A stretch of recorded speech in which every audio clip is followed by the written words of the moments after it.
95 km récupéré à 14 h chez le concessionnaire aujourd'hui. Alors le petit débrief, on va commencer par l'avant, les pneus. Bah, ce coup-ci on a des pneus qui tiennent la route. Sur la Tracer 900 j'avais vu les tests qui étaient vraiment pas terribles au niveau adhérence sur le sol mouillé, et comme moi j'utilise ma moto également pour les trajets domicile-travail, j'avais changé la montre d'origine dès les premiers kilomètres contre des Michelin Road. Mais là, il n'y aura pas besoin de le faire. Les Batlax T32 marchent très bien d'après les tests, notamment les tests réalisés au Royaume-Uni sous la pluie. Sinon, autre élément, alors le freinage, il est censé être amélioré. En rodage, je freine pas, je ralentis, donc j'ai pas trop testé. Au niveau des suspensions, j'ai pu tester la différence entre le mode sport et le mode confort. Sur des routes un peu dégradées, le mode de confort est vraiment agréable. Si on recule au niveau échappement, au niveau sonorité, le bruit est plus présent effectivement à vitesse stabilisée 80-90. On entend beaucoup plus le moteur que sur mon ancienne Tracer 900. Un autre point sur ce moteur, c'est ce bout qui dépasse.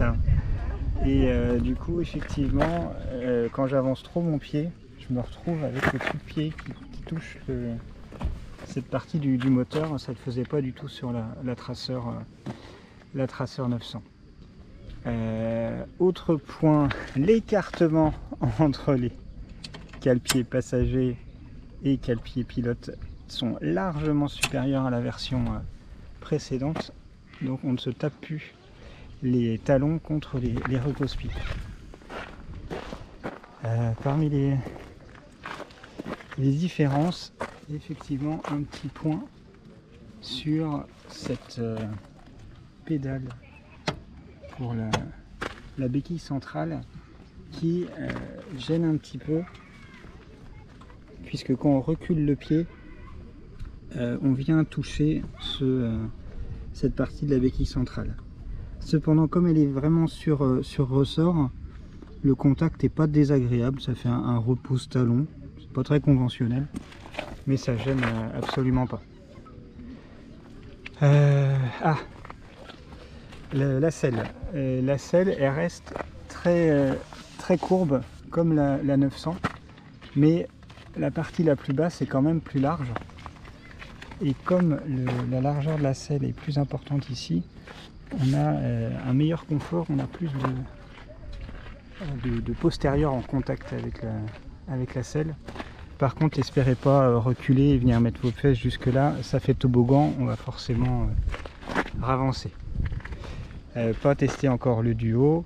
Et sur les valises, au niveau contenance, elles sont plus grosses que les anciennes, on peut mettre un intégral, mais par contre la forme est tellement torturée que pour un sac à dos, autant pour le casque c'est parfaitement adapté, autant pour un sac à dos c'est pas super pratique, mais on a vraiment une grande contenance sur le rabattant, donc on a quand même un bon volume.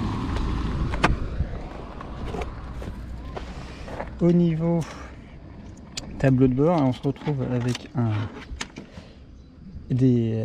un contacteur situé derrière le guidon, un peu plus facile à attraper que le précédent.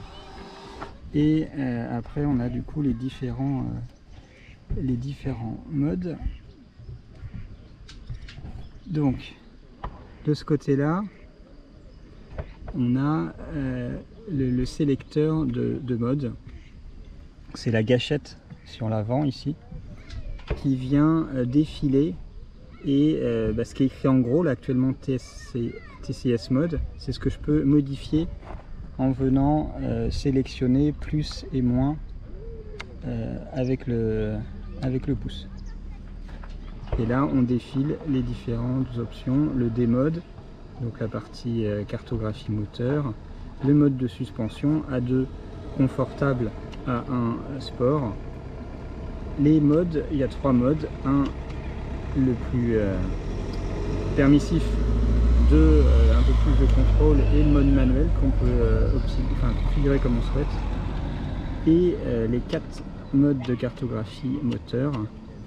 1 le plus sportif, 2 modéré, 3 assez doux mais en full power, et le 4 en puissance réduite. D'accord. Avec la molette, on peut sélectionner l'affichage parmi les 6 affichages. Également les poignées chauffantes. Effectivement, je n'ai pas testé les poignées chauffantes sur 10 niveaux. Là il fait beau, pas besoin de tester ça aujourd'hui. Et donc on peut venir configurer complètement son affichage en choisissant différentes informations. J'ai une moyenne à 4,6 litres. J'ai roulé tranquille, mais je pense que la consommation est très contenue. La bulle réglable, c'est le même système que la 900, mais la bulle est plus haute en origine. Sur la Tracer 900, j'avais changé la bulle pour mettre la bulle, la grande bulle, la bulle haute, parce que j'avais les flux d'air pile dans le menton. Sur celle-là, je pense que ce ne sera pas du tout nécessaire et je resterai sur la bulle d'origine. J'ai commandé le top case qui arrivera plus tard avec le dosseret et le rappel de couleur. Et si, j'ai une séance de tuning à faire ce soir, puisque j'ai acheté des liserés de jantes rouges pour affirmer le côté sportif de la bête. Bon bah, bonne sortie.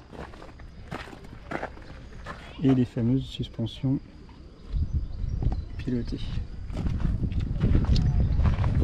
Eh bien, il fait beau quand même, c'est sympa.